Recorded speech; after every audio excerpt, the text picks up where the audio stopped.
Welcome to all of you who have already joined. We're just going to hang in about 1 more minute and let some additional people join the webinar, and then we'll get started.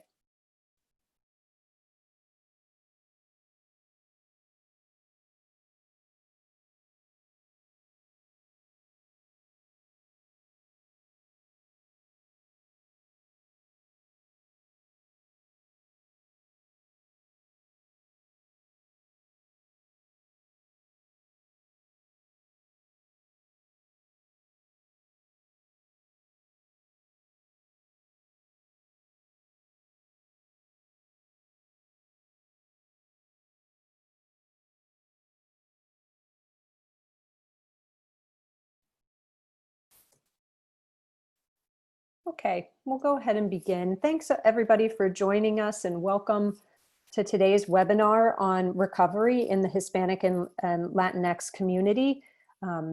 We'll be talking today about some of the factors that influence recovery and some important information to consider when providing services and supports to people from Hispanic and Latinx communities. Next slide, please.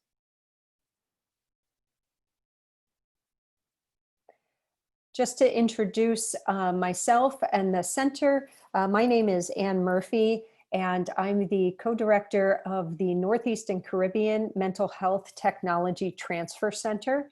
This webinar is being sponsored by the Northeast and Caribbean MHTTC, housed at Rutgers School of Health Professions, Department of Psychiatric Rehabilitation and Counseling Professions.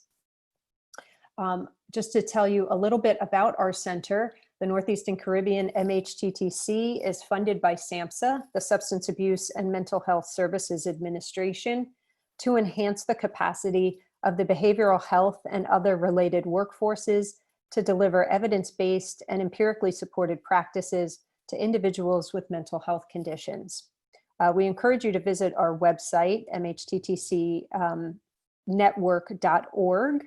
That takes you to the main website, and then you can navigate to our specific regional center by clicking on Find Your Center, and you can click on Northeast and Caribbean for us. And if there are people joining us from other parts of the country, you'll also be able to click on the regional center that covers the state that you're in. Next slide. Here's a link to allow you to join our email listserv. We don't send out too much information. We just send about a monthly newsletter and then information about new products and new trainings and technical assistance opportunities that you have the ability to participate in. So please feel free to join us there. Next slide. We did want to let you know that after this webinar, you'll receive you'll either be redirected to the link automatically, or you'll receive a link in your email to complete a very brief survey for us. It's only a handful of questions. It literally takes about 2 minutes to complete. And we really appreciate your feedback. It helps inform the activities that we'll be providing going forward, and also allows our funder to get some input from the people participating in our activities. So it's very helpful to us if you would take the moment to go ahead and complete that at the end of the webinar. Next slide. We do want to let you know that we are recording this webinar. The recording of the webinar, as well as these presentation slides, will be available on our website later today or tomorrow, probably. So you can access it there, and we will send an email to you with that link so that you have direct access to it. We wanted to let you know that the webinar will be interactive, so we will ask, I think there's at least one poll in the webinar where we'll ask you to provide some input, and there may also be some questions that we are asking you to answer using the chat feature. I know some of you have already typed in the chat. You can also post questions that you have either in the chat or using the Q&A button, and we'll address those questions at the end of the presentation with the time that's left for questions and answers. Do want to just go over our disclaimer here. This presentation was prepared for the MHTTC network under a cooperative agreement from SAMHSA. All the material that appears in this presentation, except for anything that's taken directly from copyrighted sources, is in the public domain and can be reproduced or copied without any specific permissions. Citation of the source is appreciated.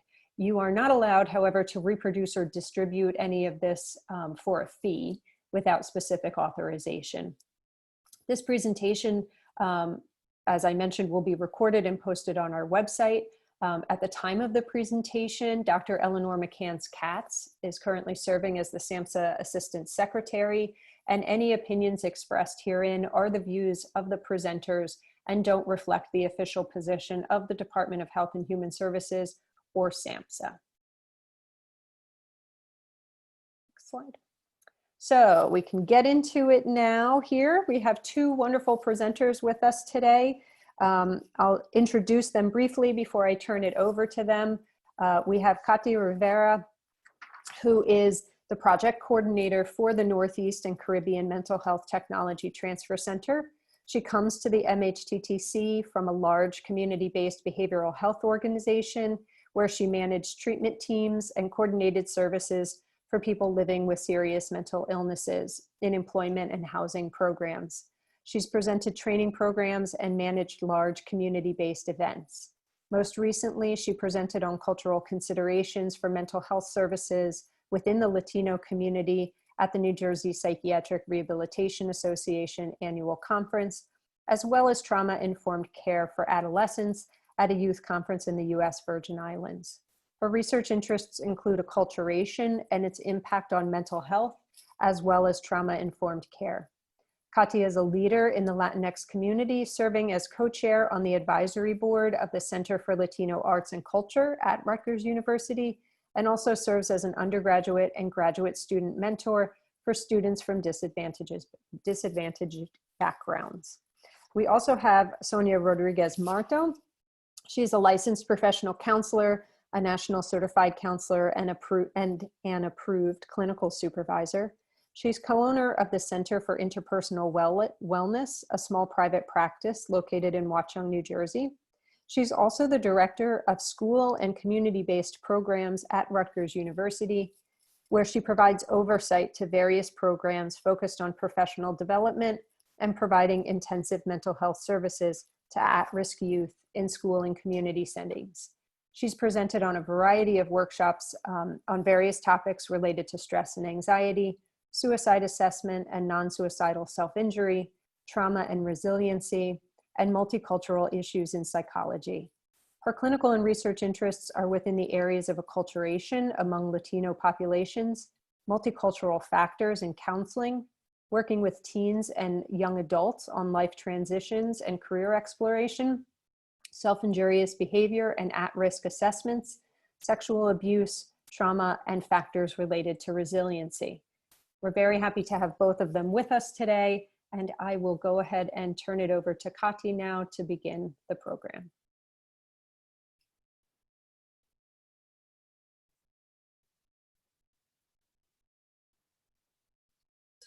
Katy, we can't hear you if you're speaking.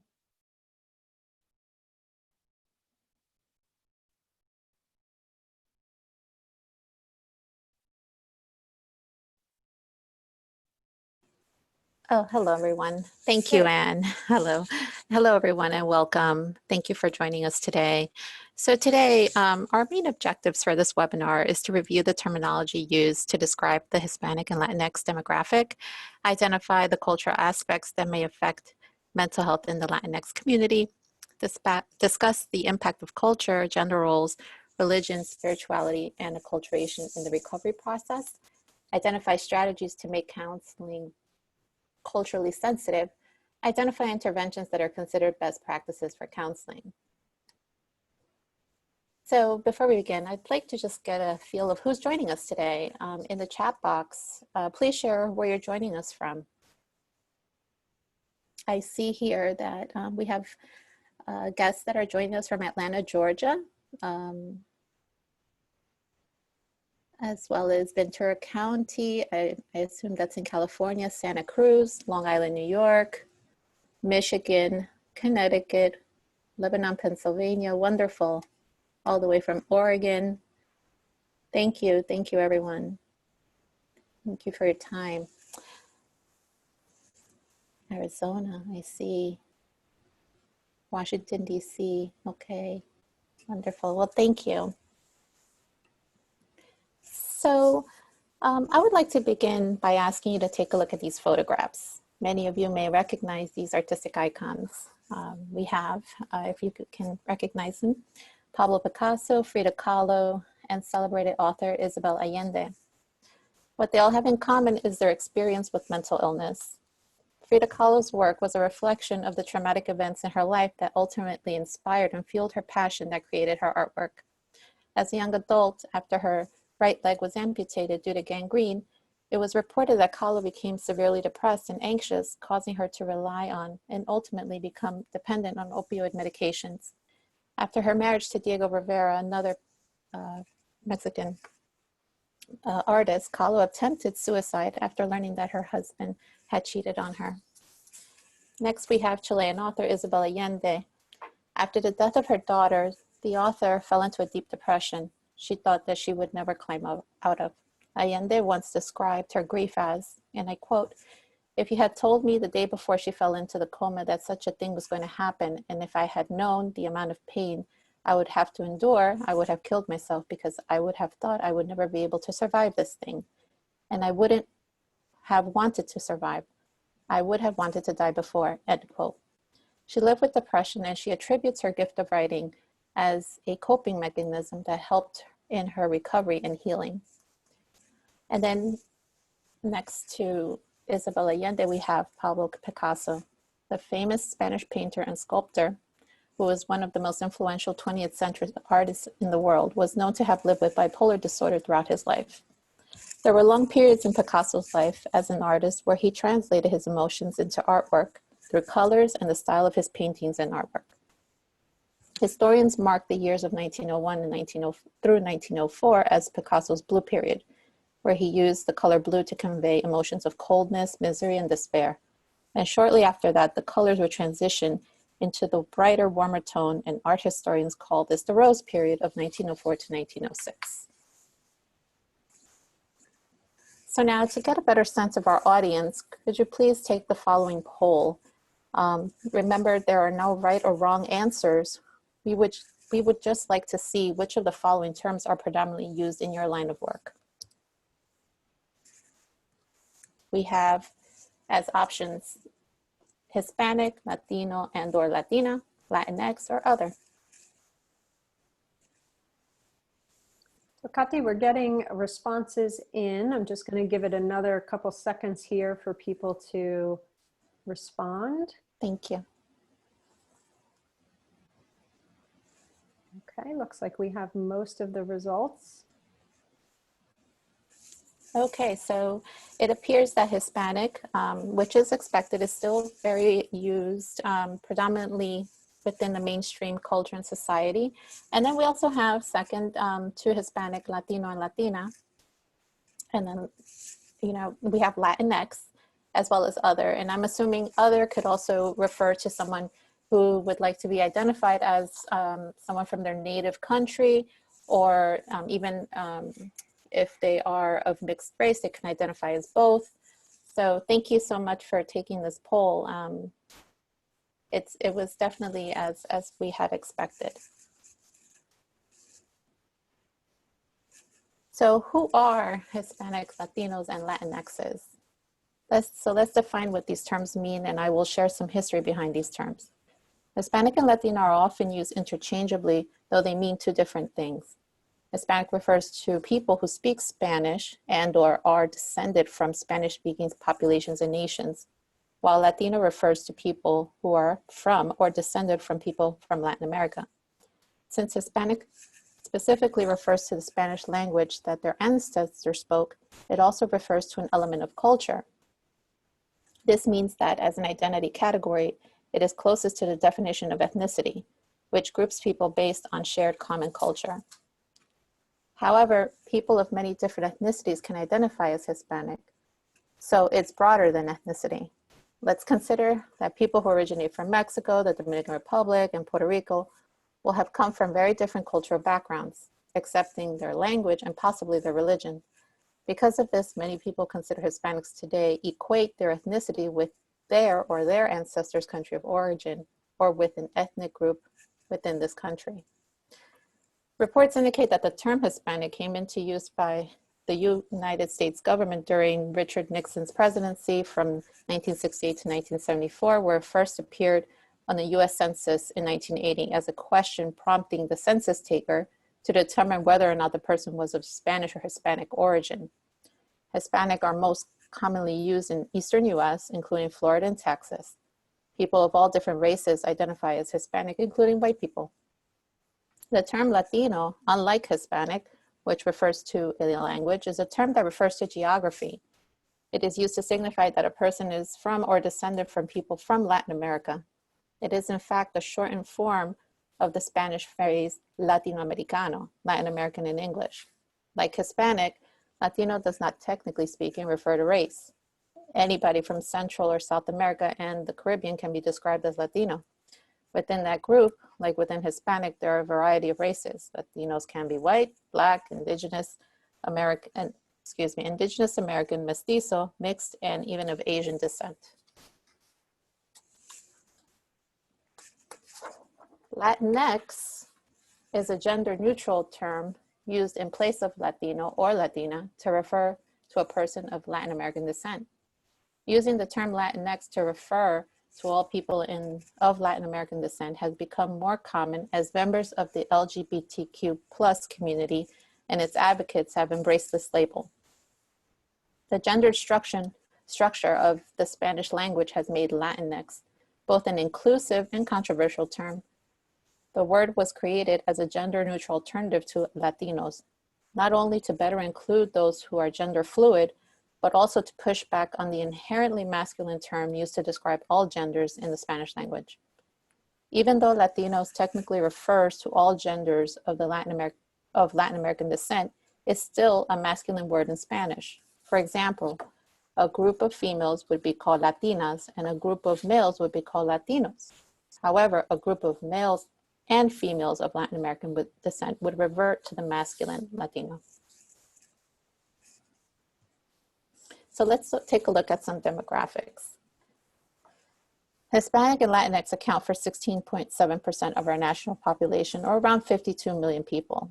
Over 60% of the Hispanic and Latinx population in the United States is of Mexican ancestry. The states with the largest Latinx population, California, Texas, and New Mexico. The remaining 40% of Latinx in the United States have come from the Latin, Caribbean, Central America, and South America. Caribbean Latino or Latinxs are those with ancestry originating in the Caribbean islands of Puerto Rico, Cuba, and the Dominican Republic. Puerto Ricans are the second largest Hispanic group in the United States after those of Mexican descent. There are large Puerto Rican and Dominican populations in the northeastern states, including New York, New Jersey, Connecticut, and Massachusetts. Other regions include Florida, where a large Cuban American community resides in Miami, and Orlando, which is the home to the third largest Puerto Rican community in the world. Here are some additional demographics. As of 2018, more than 17.6% of the US population, or 56.6 million, self-identify as Hispanic or Latinx, making this demographic the largest racial ethnic minority. It is projected by 2060 that Hispanics and Latinxs are expected to make up 30% of the population. And Hispanics and Latinxs are the youngest major racial ethnic group in the US, accounting for 1/3 of the nation's Hispanic and Latino population that is under 18 years old. Approximately 16.4% of Hispanics and Latinxs held a bachelor's degree or higher in 2016. The Hispanic and Latinx community is also very diverse. This diversity includes people from different nations, races, and ethnic backgrounds. As a whole, we tend to be multiracial. Many have lived in the United States for many generations, while others are recent immigrants. And then Spanish may or may not be the primary language, especially for first and second generation US-born Hispanic and Latinos. Other factors of diversity also include socioeconomic status, levels of education, and members of the LGBTQ plus community.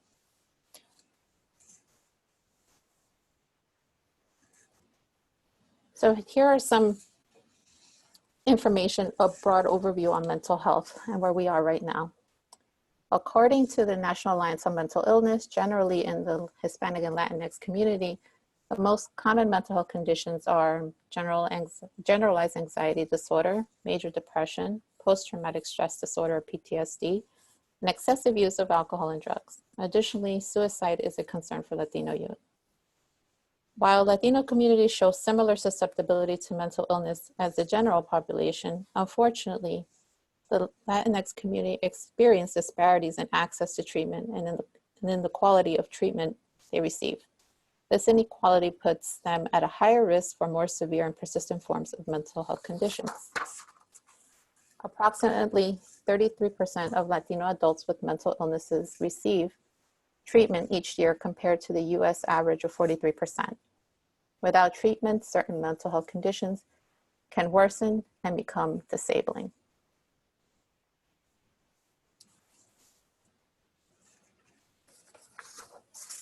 In the next few slides, we will identify the aspects of culture and the values that play a significant role in mental health and recovery within the Hispanic and Latinx communities.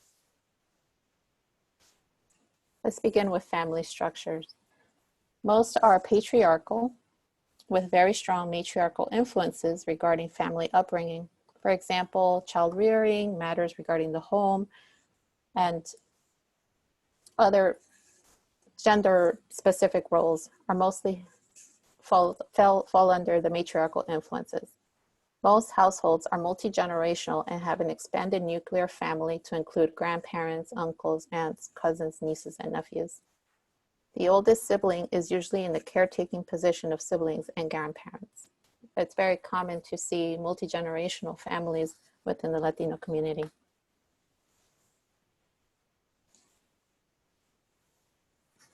So to discuss cultural aspects that may impact mental health, we're going to begin with Familismo. Hispanics and Latinxs come from a very collectivistic culture where group activities are dominant. Responsibility is shared and accountability is collective. Because of the emphasis on collectivity, harmony and cooperation in the group tend to be emphasized more than individual function and responsibility. Familismo refers to a strong sense of identification with and loyalty to nuclear and extended family. It also includes a sense of protection of familial honor, respect, and cooperation among family members. Through these values, individuals place their family's needs over their desires and choices. Familismo is further defined as the most important cultural aspect defining the beliefs and attitudes of Latinxs. Thus, it becomes fundamental that mental health professionals working with Hispanic and Latinx populations understand the concept of familismo and its impact on the well-being of members of this population. Familismo also consists of social norms, personal attitudes and behaviors such as a sense of obligation to the family, regarding the family as the first source of emotional support, valuing interconnectedness among family members, taking the family into account when making important decisions, managing behavior to maintain family honor, willingly subordinating individual preferences for the benefit of family. An example of this in a mental health setting would be, and many of us may have heard of the common saying, "La ropa sucia se lava en casa," which translates to, "Don't air your dirty laundry in public." The Latino community tends to be very private and often don't want to talk in public about challenges at home and usually keep sensitive and taboo topics within the home. Familismo also helps in psychiatric recovery as it provides natural and social supports to people living with mental illnesses. The support may prevent feelings of isolation. Next, we have Personalismo and Confianza. At its core, personalismo is an unconditional recognition for the essential value of each individual. In a therapeutic relationship, this means there's a mutual understanding of the inherent value of each person beyond the professional relationship. Personalismo facilitates confianza, and confianza is a trust based largely on personal relationships and rapport. The idea that the person knows us or is one of us far outweighs the person's credentials or professional accomplishments. So in other words, confianza is a genuine trust of another person. More generally, respeto, which is another cultural consideration, relates to knowing the level of courtesy and decorum required in a given situation in relation to other people of a particular age, sex, and social status. This cultural value encourages differential behavior towards people with higher social rank as designated by age, gender, authority, or position. Many Hispanics and Latinxs identify as religious and or spiritual. The predominant religion in the Latinx community, as many of you know, is Christian, including Roman Catholicism, Protestant, Pentecostal, Jehovah's Witnesses, and others. A smaller minority identify as Jewish, Muslim, and other folk religions, including native shamanism, spiritualism, Santeria, and other folk religions. The psychological functions of spirituality assist people with mental health and mental illnesses in finding meaning, gaining a sense of control, gain comfort, gain intimacy with others and with the sacred, and achieve life transformation. There's also ways in which it helps psychiatric rehabilitation and how it hinders psychiatric recovery.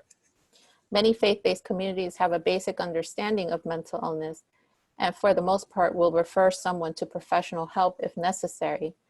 However, research has also shown that religious leaders have a strong role in setting the tone for the community's attitudes towards mental illness. Now let's take a look at how gender roles are seen in the Latinx community. Latinos and Latinas living in the United States bring with them the particular gender power dynamics from their countries of origin in Latin America. Let's first start with machismo. Machismo encompasses positive and negative aspects of masculinity, including bravery, honor, dominance, aggression, sexism, sexual prowess, and reserved emotions, among others. Machismo also includes attitudes and beliefs that consider it appropriate for women to remain in traditional roles, and thus encourages male dominance over women. Other facets of machismo also include chivalry, bravery, and family provider attributes. Research suggests that machismo may be influenced by socio-demographic factors such as acculturation, that is, the endorsement of machismo is higher among individuals with lower US acculturation. Research has also shown that traditional male gender role beliefs have been associated with detrimental emotional health outcomes such as higher depression, anxiety, and anger. On the other hand, we have Marianismo, which is the counterpart of machismo. Marianismo is a set of values and expectations concerning female gender roles. Marianismo emphasizes the role of women as family and home-centered. It encourages passivity, self-sacrifice, and chastity. Marianismo also encourages women to take on nurturing roles and prescribes respect for patriarchal values. Historically, Marianismo is rooted in Christian values brought to Latin America during colonization, which defined women as nurturing figures and spiritual pillars of the family. It is a construction of the expected female gender roles based on the Virgin Mary.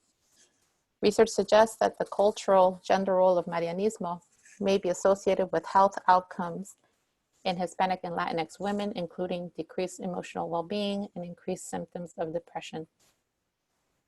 In a mental health setting, themes of Marianismo can be found if a client mentions that her culture requires her to be pure, to be unconditionally supportive, and make sacrifices that would benefit her husband and children. Also, the choice of not engaging in premarital sex or being a nurturing female role model for her daughters can be rooted in Marianismo. However, this is slowly changing, mostly due to changing global economy and workforce demands. Also, gender roles and shifts are changing as the level of education increases, people are achieving a higher socioeconomic status, biracial and bicultural or multicultural relationships are increasing, increased awareness of socially imposed gender roles, and greater acceptance of fluid gender roles. So now I'd like to talk about acculturation, because this is an important factor in where a client or a consumer, mental health consumer, can be in within their recovery. And these are some factors that may influence how they see mental health recovery. Acculturation is defined as the cultural interaction between an immigrant person or family and the host new country. Changes are seen in language dominance, dress preference, food and leisure pursuits, topics of conversation, attitudes to religious worship, marriage partner selection, child rearing, and the balance between work, home, and family life may all change. The use of health services and attitudes to illness and mental health may also change. So this can lead to tensions between the individual and their immediate family, social group, and overall society. So when discussing acculturation, we often also bring up John Barry's model of acculturation. In this side, we see his quadrant model by John Barry, who's a psychologist known for his work in the areas of ecological and cultural influences on behavior, as well as the adaptation of immigrants and native peoples following intercultural contact. If we take a look at this quadrant, we see Barry's model that describes the 4 acculturation strategies. We see integration, which is also known as biculturalism, where people seek to maintain their heritage culture and learn from and interact with the new culture, and are considered to be using the acculturation strategy known as integration. And then we also have assimilation, people who consider their culture of origin to not be important and want to identify more and interact mainly with the new culture. Separation, people who value their heritage culture and don't want to learn about the new culture. And these people are adopting a separation strategy of acculturation. And lastly, we have marginalization, people who are neither identify with their heritage culture or with the new culture and are pretty much living on the fringe and marginalized. So I'd like to also share with you an interview that Psychology Today had with Dr. John Barry. So when he was asked, how does racism or discrimination influence the process of acculturation? And Dr. Barry responded, one of the most negative factors influencing a person's well-being, particularly mental health, is the experience of discrimination. Discrimination also impacts on acculturation strategies. In our work and in many societies, there is a sequence. Low discrimination leads to a preference for integration, which leads to overall better mental health. He was also asked about any advice for new refugees and migrants about how to adapt more easily and successfully to their new environment. And Barry advised to seek the integration strategy, that is, to remain rooted in their own culture and community while reaching out to be involved in the larger society in which the migrant now lives. This is also known as double engagement, which according to Dr. Barry has the most positive adaptive value, psychologically, socioculturally, and interculturally. And he also advises, and if you have a choice, to avoid going to countries that are overtly racist and exclusionary. And he also spoke about acculturative stress. This stress refers to the stressors associated with being an immigrant or ethnic minority and going through the acculturation process. These stressors include pressures of learning a new language, maintaining one's native language, balancing different cultural values, and brokering between native and host differences in acceptable social behaviors. It can manifest in many ways. This type of stress can manifest in many ways, such as anxiety, depression, substance abuse, and other forms of mental and physical maladaptation. Acculturative stress can have a negative impact on an immigrant's mental health, especially in children. Factors such as a family's legal status, forced versus voluntary immigration or migration, and perceived discrimination. For example, a study found that undocumented Mexican immigrants are more vulnerable to exploitation and are at risk, increased risk of experiencing traumatic experiences, including immigration raids and negative experiences with law enforcement. Acculturative stress is further intensified if they reside in lower socioeconomic neighborhoods, and the combination of poverty and acculturative stress has been identified as a risk factor for stress and anxiety.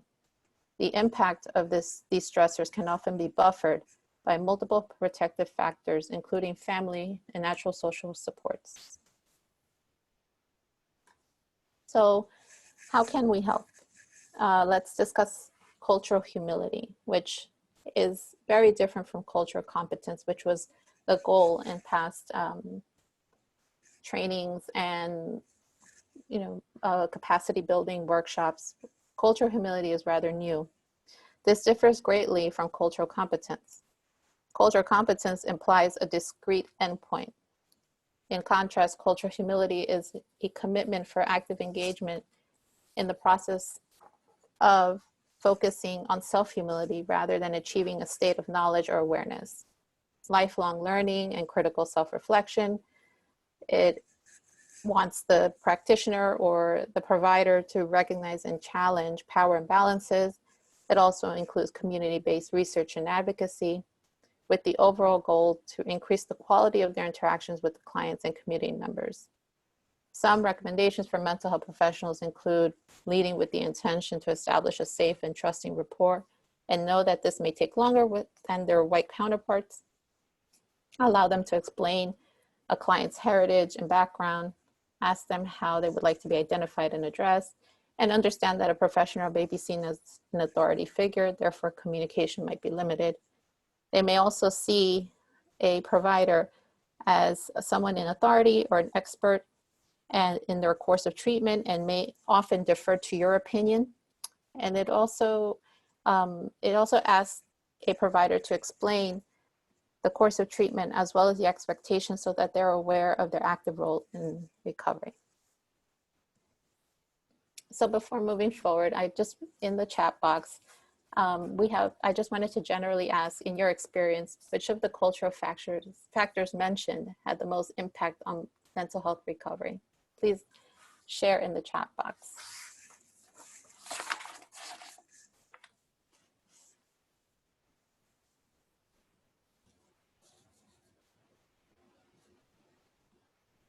See.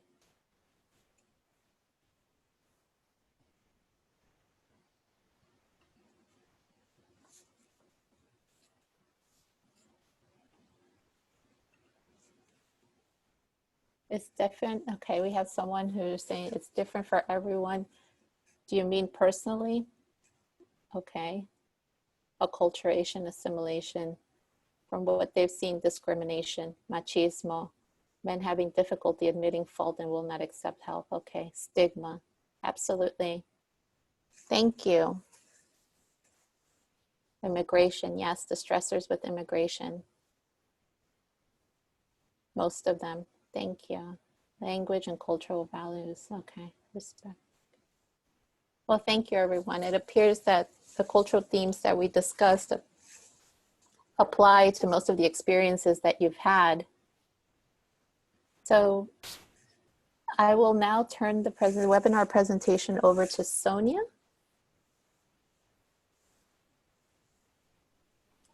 Hi, everyone. How are you? We're going to talk a little bit about some of the cultural considerations to think about when working with Latinos and Latinas. I'm going to talk a little bit from a clinical perspective, given that is predominantly my background. My private practice focuses predominantly in working with immigrant families, specifically children, adolescents, and usually their mothers who have experienced lots of trauma in their migration experience, as well as trauma that they endured prior to coming to the US. And so it's important to think about all of the cultural components when working with a client. I'll use clients just because I typically work with clients, but these can certainly be, families that you work with. I know we have some non-clinical staff on the webinar, but it's important to really think about where they come from, how long they've been here, how have they adapted to their current environment, and what do they bring with them when they arrive. So recognizing that in every community, culture infuses all of the behaviors that we experience and we witness. Culturally expected expectations or patterns of responsibility can vary when compared to expectations of the dominant culture. So thinking about the role of adolescent Latinos versus the role of adolescent Latinas. And Kati spoke previously about the gender roles and how they contribute to the expectations of adolescents. Determining what is normal and expected behavior in multicultural families is considered a culture-bound task, and it's important to really look at this when working with families. Clinicians should explore the function of behaviors within a family system, while also exploring what is considered the cultural norm. It's really important to talk about where they come from. He says someone who comes from a city environment has very different experiences and cultural beliefs and expectations than someone who comes from a very small pueblo. And so really recognizing that we can't just generalize people from specific countries, but that we really need to ask about what it was like growing up for them and what kind of environment they're coming to us. Particularly looking at how this impacts them in their transition. So are they moving into a large city setting where public transportation is available versus coming from a small pueblo where they had to walk everywhere and the children could play outside and it was very safe. So really thinking about how all of these changes in their life impact them in the present moment. We can move on to the next slide.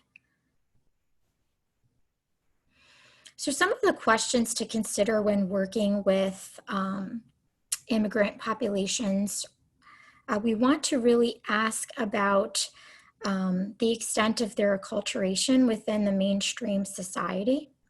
We want to ask them how they're assimilating to the host culture versus how much they are trying to avoid the host culture. And we often see this with adolescents completely assimilating and their parents wanting them to completely avoid the host culture. And this creates a lot of conflict within the family system.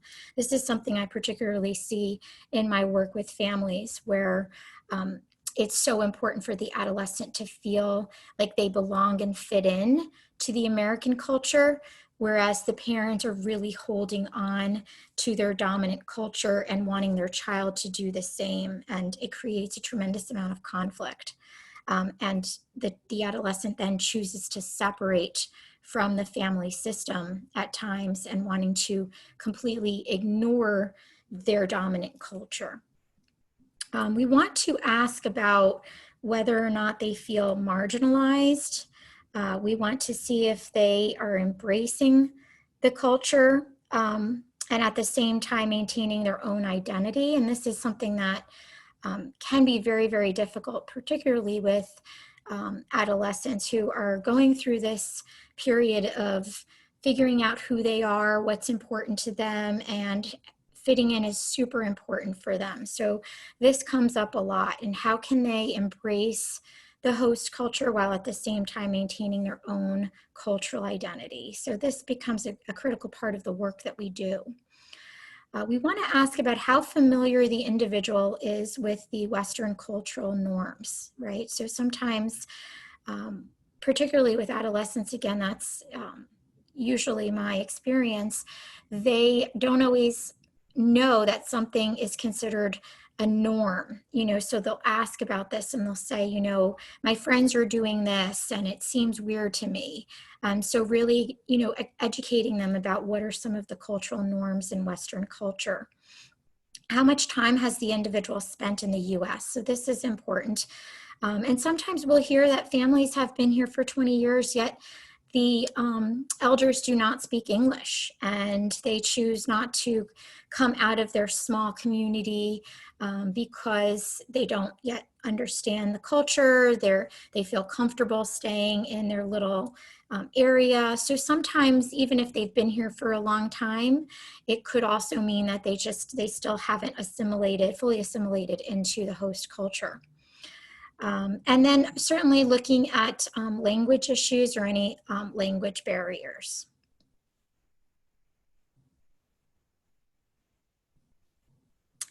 So I'm just reading in the chat box, and this is something that I see a lot in my work. One of the comments is that in my experience, many parents come to the US first and then bring the children later. So the time spent apart affects their relationship. This is absolutely critical. And many of these children feel abandoned and isolated in some ways, and they don't always understand why this happened. So they don't understand why there was this separation of the family. And it does lead to a lot of trauma that needs to be addressed in treatment.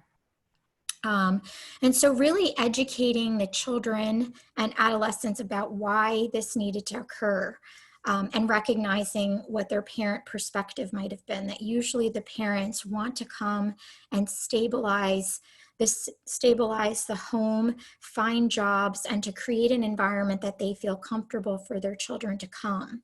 And also encouraging them to recognize that parents don't necessarily know what they're coming to. They're coming to a brand new country. They're not sure if they're going to be able to find a job and support their family. Whereas from the child and adolescent perspective, they just see that the parent is abandoning them and leaving them behind. And so this creates a very complicated dynamic that absolutely needs to be addressed in treatment. So thank you for bringing that up. Some of the other cultural considerations. So the person with their head down, that body is reflective of how trauma really impacts us physically, and that sometimes that's how it manifests for a long time, that there are physical ailments. And so our trauma lives in our bodies. And a lot of times what we'll see is that people will go to the primary care doctors to talk about their physical ailments, which in fact are often a result of some of their traumatic experiences.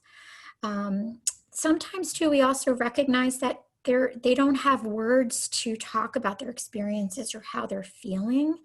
And so recognizing that, talk therapy is not always the best course of action. Sometimes they need to have other opportunities to express what they're feeling, how they're feeling, and really creating space for that. And then the other image on this slide is reflective of how many times they come to us with some deep-rooted trauma, deep-rooted family issues that will often need to be addressed at some point in order for them to really feel healthy and continue to move on. So this is a process and it happens over significant time, but recognizing that they are coming to us with some deep-rooted issues. I bring this up as a clinician. I think it's important to recognize the change that we've had in the DSM-5, the Diagnostic and Statistical Manual, from the DSM-4 to the DSM-5. So the DSM-4 really looked at these culture-bound syndromes that were reflective of illnesses within specific cultures. Whereas we have moved towards a model that really incorporates greater cultural sensitivity. The DSM-5 really looks at cross-cultural variations and different presentations of symptoms. It gives more detailed and structured information about cultural concepts of distress. And it really also helps by providing a clinical interview tool that helps to facilitate comprehensive and person-centered assessments. This tool is really wonderful for those of you clinicians who are not yet aware of it, but it really helps to fully complete a clinical interview that is comprehensive and really culturally sensitive. So a key point here is that when working with any clients who have experienced trauma, and I really say this from a trauma-informed lens that looks at the fact that many people, often most people that we work with, have experienced some level of trauma, and that has really shifted for us over time, where we used to think about people who were traumatized if they came from, you know, violent neighborhoods, or if they had been exposed to domestic violence or sexual assault. But that has really shifted over time, where, you know, trauma is really comprehensive, and it's about how we observe something that has a lasting impact on us. You know, we can be traumatized by witnessing a very terrible car accident. We can be traumatized by coming home one day and finding a loved one who has died and is laying there, you know, dead. I mean, trauma is just, it's all around us, and recognizing that for the most part, at some point in their lives, people will have some exposure to trauma. So in thinking about our work with clients who have a trauma history, we really want to provide formal screening measures if possible. Some of the measures that are really helpful that I've used in the past are the Parenting Stress Index, the Trauma Symptom Checklist, as well as the Child PTSD Symptom Scale, and really provide an informal interview along with follow-up appointments that really look at how does culture impact them. So a lot of times they'll come to you with a presenting issue, and it's really important to really think about the client as a whole, and really looking at their spiritual beliefs, their cultural beliefs, what was it like for them as a child, and really providing a comprehensive assessment when working with our clients, particularly those from different cultures. So we want to shift our lens to what is wrong with you to what happened to you. And that's really a trauma-informed approach, is that when someone is acting a certain way or out of sorts, people used to say, well, what's wrong with you? Why are you acting like this? Or, you know, sometimes people would say things like, why are you acting crazy? So a trauma-informed perspective really looks at what's happened to you, what impacted you. And so that's really the shift that we want to make when working with clients who have a trauma history. So some of the practical applications when someone reports that they've experienced something traumatic, the very first thing we want to do, regardless of whether you're in a clinical role or not, is to really empathize with that person. Something like, I'm so sorry to hear that happened to you. Thank you for trusting me enough to share this with me. You know, that must have been really hard. So really just empathizing and validating how challenging that experience must have been for them. Gathering information is your next step. So really assessing, what are their needs? What do they need in the moment? What services can you provide? What resources can you provide for them? How have they gotten through this? What are their supports? So really looking at, we call this as also protective factors. What are their protective factors? What gets them through the day? How have they made it through? And so it's really important to kind of start with their strengths. It's a strengths-based approach. And then we really want to inquire about the symptoms they might be experiencing, and then providing them reassurance that this is typical symptoms of someone who has experienced something traumatic. So really kind of validating that. Then we want to give them education about what they're experiencing, and also really just normalizing the fact that many people experience traumatic events throughout their life. And then we want to provide consultation or connect them with services depending on what your roles are. So, talking about some other agencies you might be able to connect them with for support. And this is important to really consider when working with Latinos, is that a lot of times there's a fear of connecting with resources or accessing services because they're undocumented. And this is a tremendous fear that they live with all the time. So really just kind of normalizing that you can understand the fear that they have, and educating them about the services that you can provide or you can connect them to that don't require them to be documented, that won't ask them for a social security number, and then just really encouraging them that this is a helpful resource and that you want to be supportive to them. And so really just helping them ease their fears. Other treatment considerations look at,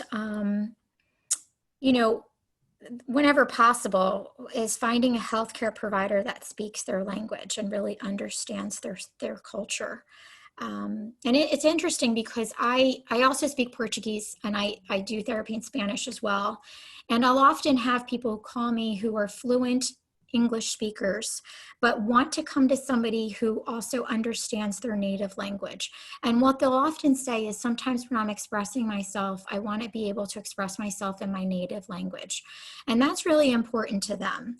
And then they'll also say, I really want to work with somebody who understands my cultural background or my religious beliefs. And so it's really important for them to feel connected with their therapist, even if they speak English or even if they've been here for a long time. That sometimes they just feel better doing so. And so offering that is also very helpful for them whenever possible. Recognizing that we can't use a one-size-fits-all approach when providing culturally competent services. Working with one person from Mexico is not the same as working with another person from Mexico. So really individualizing treatment and recognizing that just because you have two people from the same culture, that things are not necessarily going to be the same or similar. So don't assume that a particular characteristic applies to all Latinos or make any general statements, because they can have very different characteristics. Usually depending on where they come from specifically, whether it's a specific part of the country. I was in Spain a few years ago and met some people from Galicia, and I could hardly understand them. And so their Spanish dialect was very, very different from anything I've ever heard before. And so, just recognizing that there are these differences, whether it's in language, it's in characteristics, it's in belief systems or values, and just really the best thing we can do is ask them, have them teach you about their culture.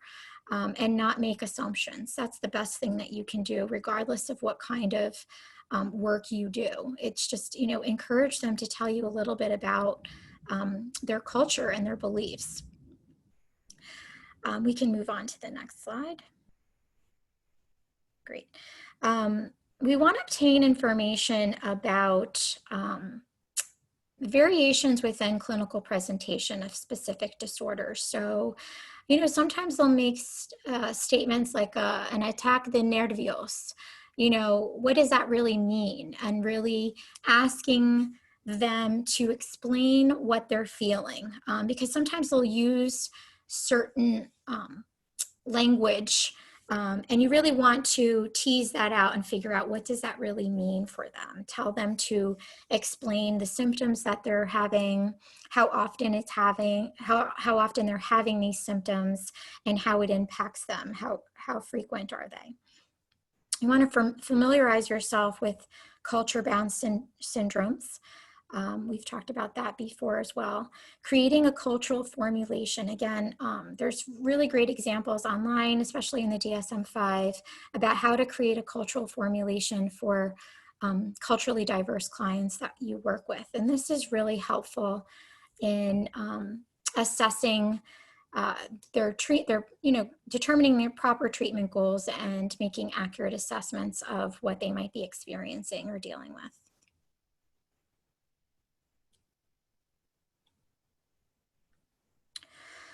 So a lot of times I ask them to just tell me about their story. Everyone has a story, and sometimes there's just so much therapeutic benefit to having someone listen to their story. That's a big part of the process, is feeling heard, feeling like I can share this story with someone. In my work with sexual assault survivors particularly, a lot of times they didn't say a word to anybody for years. And then they're finally at a point in their life where they're recognizing how this trauma has impacted them, that they know they need to be able to just tell their story. And there's just such a healing, such a dynamic healing process to be able to share your story with someone. How do they get to where they are? What's happened to them? Really assessing their trauma history. I have yet to work with a Latino client or Latina client who doesn't have complex trauma. Complex trauma is just having had multiple traumatic experiences on top of each other, and really just assessing for that. I worked several years ago with a sexual assault survivor who had been date raped when she was out with some girlfriends. And several weeks into treatment, she finally realized that she had also been abused by an uncle when she was 5. And she had never thought about this. She had never talked about it. It was something she had just put off to the side and never considered it. But when she had this secondary trauma, this secondary assault, things started to come up for her and she started to unravel. And she was able to then connect to that very first traumatic experience that she had. So sometimes that will come up for some of the people that you work with. And really looking at family and social supports. And so I really encourage working with everyone that's involved with the individual that you're working with. Bring in the family system. If they have a great grandmother who is like a mom to them, bring them in for a family session and incorporate them as long as the client is okay with that. But recognizing that there's this larger family or social support system. Sometimes they'll talk to you about a tia, and the tia is not really a related aunt, but it's somebody who's grown up in their life and they call them tia. So, if the tia is important, bring them into your sessions, incorporate them into your family work. Again, this is a big part of my work in working with Latinos, is talking about their migration experience. And oftentimes, when I ask about this, they'll say, no one's really ever asked me about this. I have yet to hear about someone's migration experience that wasn't traumatic. It takes them days to get here. It takes them months to get here sometimes. Sometimes they've had multiple attempts at crossing the border. Sometimes they had to undergo some really harsh situations. And you really want to ask about that. I mean, I've seen a tremendous amount of sexual abuse and physical abuse that was endured by people during their migration experience, but really asking about this. Sometimes there are threats to hurt their family, and so they are living with this ongoing fear during the entire time that they're migrating here. And so you're dealing with the migration experience as well as, that massive transition to a brand new country and culture when they arrive. So these are important elements in your work. So, if you feel comfortable enough and you're coming from, you're in a position where you can ask about this. This is super important in working with clients. So I'm going to talk a little bit about trauma-informed care and what it is and how important it is to provide trauma-informed care, again, regardless of the setting that you work in. A trauma-informed system really looks at recognizing and responding to the varying impact of traumatic stress on those who have contact within the system. It's a program or organization that infuses knowledge about being in trauma-informed, that they focus on implementing skills into their organizational culture. They've revised their policies and practices to make them really trauma-informed, and again, looking at things from a very trauma-sensitive lens.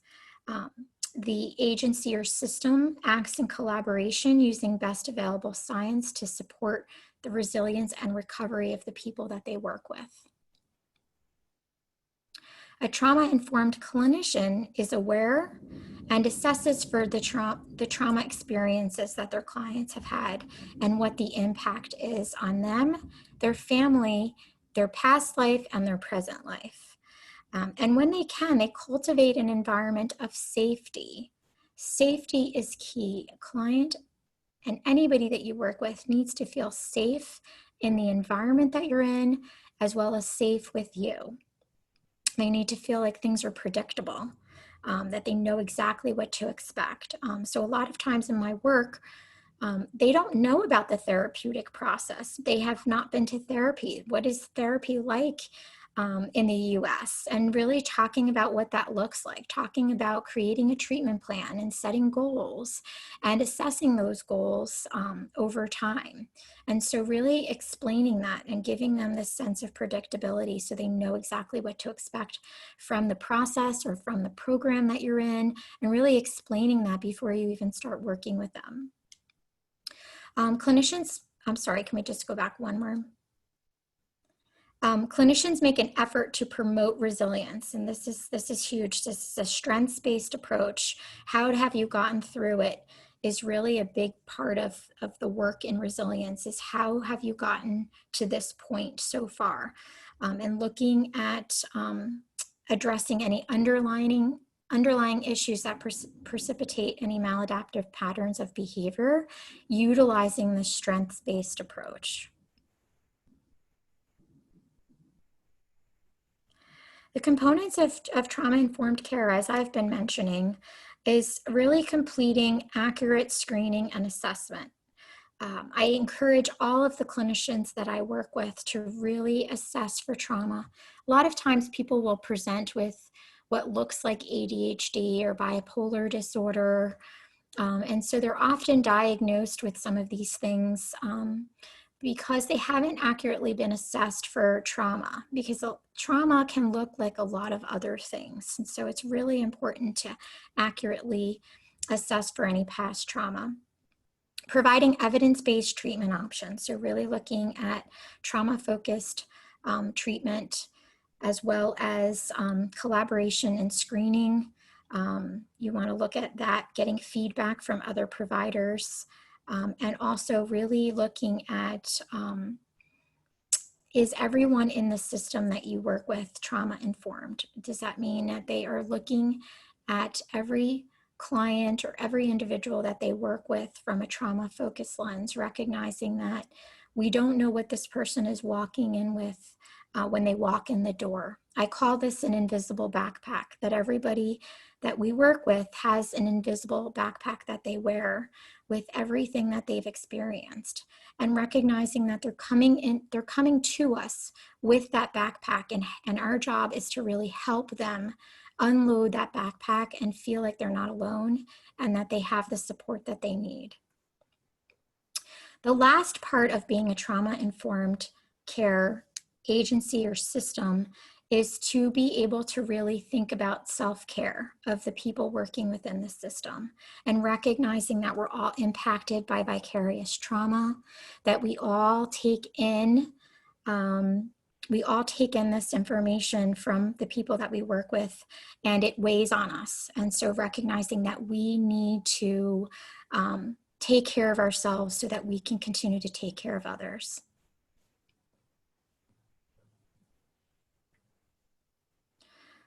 So what does a trauma-informed, culturally safe system look like? Again, I'm going to talk a lot about safety, the importance of safety. This is a key component of a trauma-informed system, or being trauma-informed, is really to encourage this idea of safety and predictability.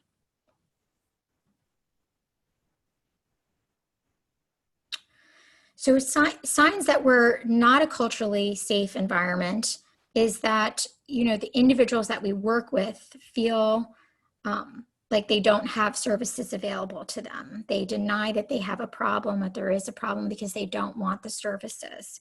They don't comply with the recommendations. They have unexplained anger. They don't feel worthy. They don't feel like they're being supported. And they'll often complain about a lack of cultural appropriateness in their interventions. And so we really want to look at how do we create this idea of cultural safety. We want to look at our protocols of where we work and making sure that we're providing informed consent, that we are engaging in community accompaniment, that we are really providing this sense of community for our clients or the individuals that we work with, that we really are partnering with other agencies whenever applicable to really look at how do we problem solve collaboratively. We want to look at our process. How do we ensure equity and dignity for all the individuals that we work with?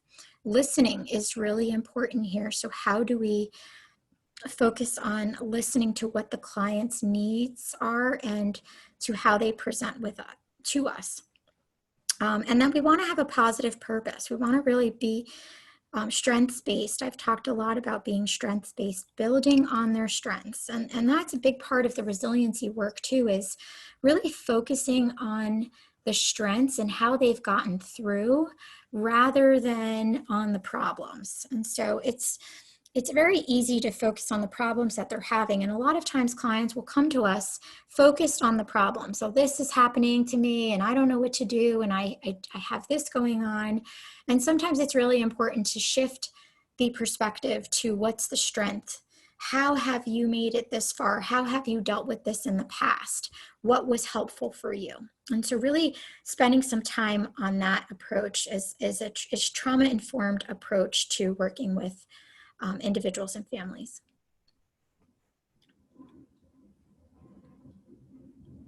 So we want to look at setting up a culturally safe space.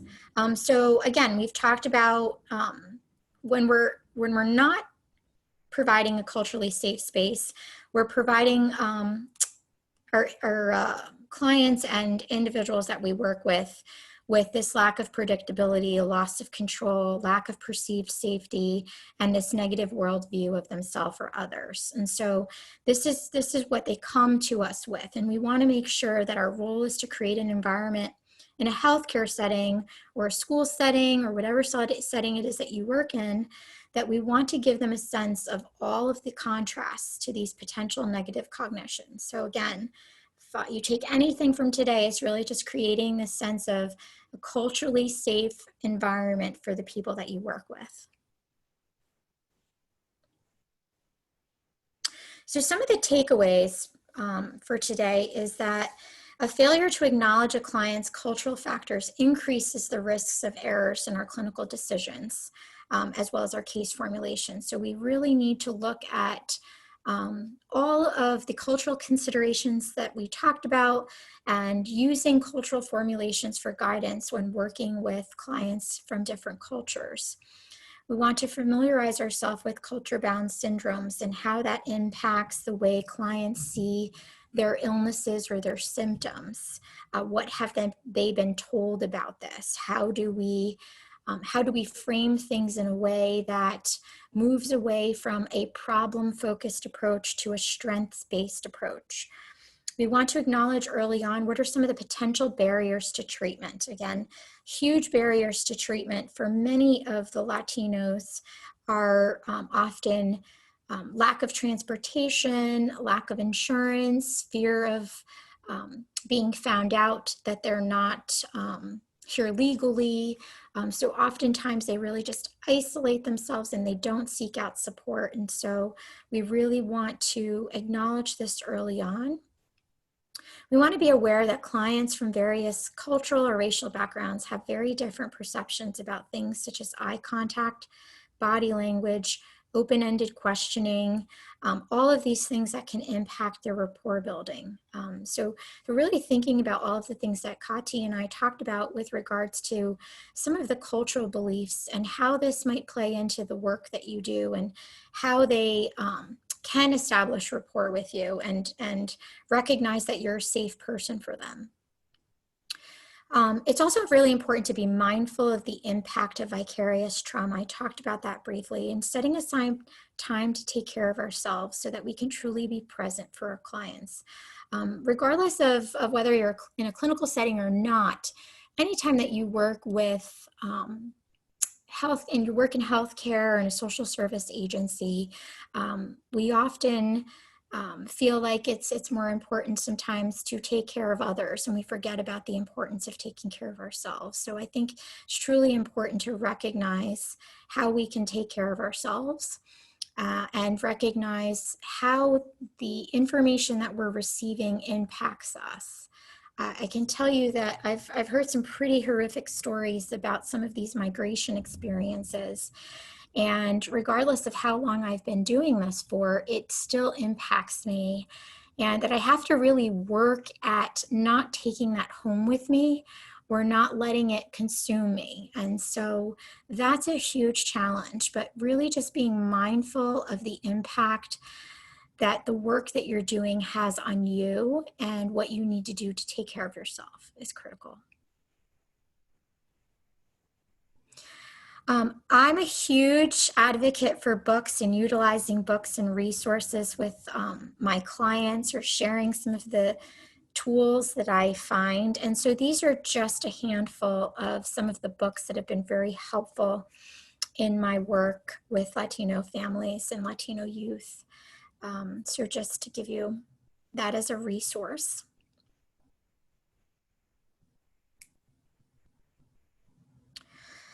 And so I want to leave you with this quote because I think it's critical, particularly with this population, is that we don't heal in isolation, but in community.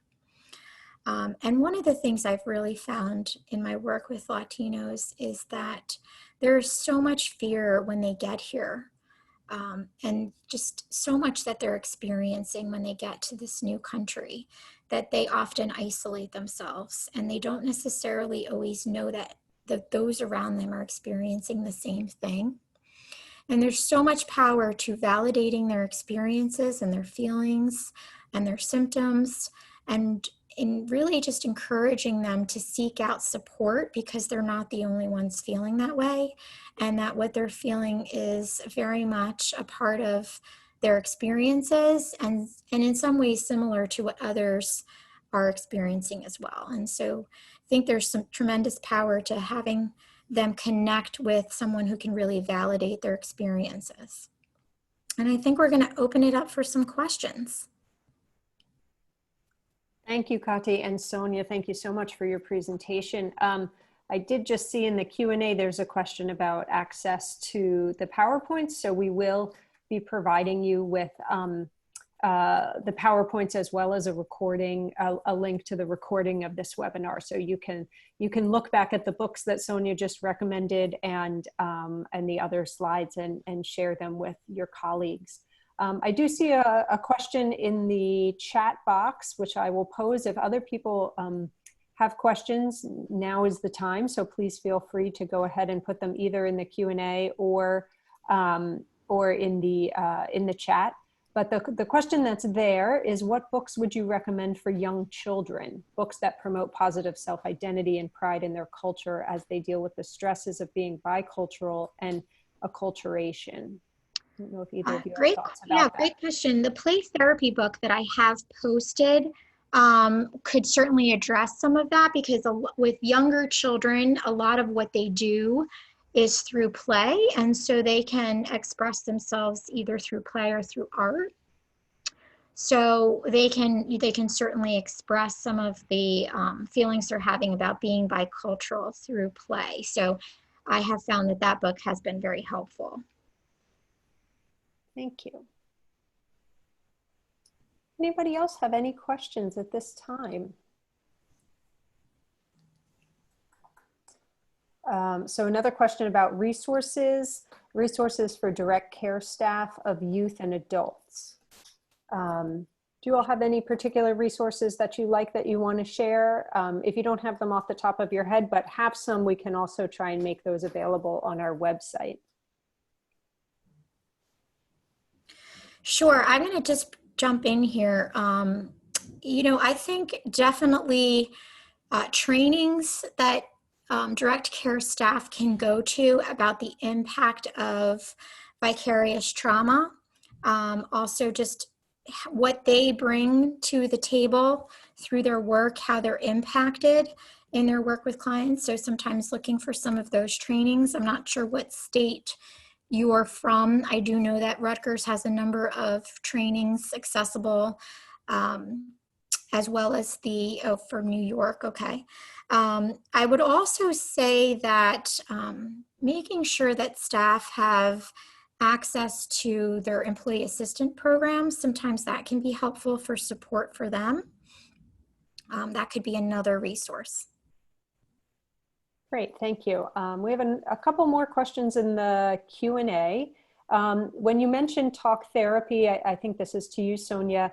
When you mentioned talk therapy not always being the best option, what are some other ways that a Latinx individual with complex trauma could be supported? Great question. I'm a huge proponent, obviously, of journaling and writing a narrative, a trauma narrative.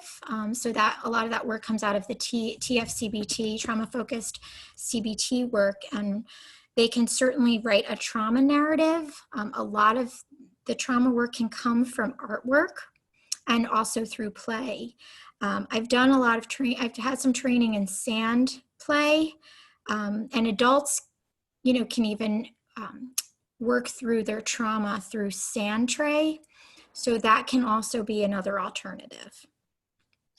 I think the second question here that I think is related, so lots of children who may have experienced or may be experiencing trauma or complex trauma, but aren't necessarily demonstrating, you know, symptoms, you know, which I'm putting in quotes, you can't see me, but, you know, do you still recommend moving forward with trauma-informed therapy?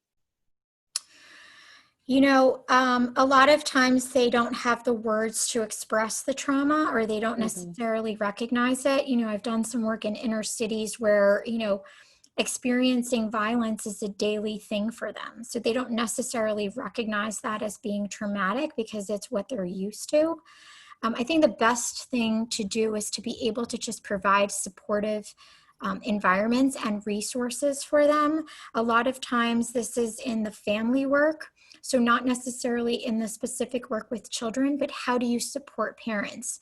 How do you teach parents to be supportive and to have these discussions with their kids about trauma and how they can self-regulate? Because any child that has experienced trauma at some point or another is going to have difficulty with emotional regulation. And so teaching them about the coping skills is always a proactive approach, regardless of whether or not they're demonstrating some of the negative symptoms. Yeah, just that answers it. Yeah, as a follow-up to that, I've had similar experience that you're describing, you know, where people who are in highly traumatizing environments, you know, it's like a fish in water, right? They don't, that's all they know. So do you see a benefit of helping those individuals name the trauma? Kind of acknowledge, recognize, or kind of educate them about those being traumatic events and the potential impact of that? I've always seen a benefit to that because a lot of times they don't recognize it, but they're almost always feeling something and they don't know how to describe it. And so for young children, they have these feelings and they don't know how to describe it. But sometimes when you can normalize things and you can just educate them about how sometimes people feel certain ways when they've experienced certain things, I think there's a tremendous benefit to just providing that education to them.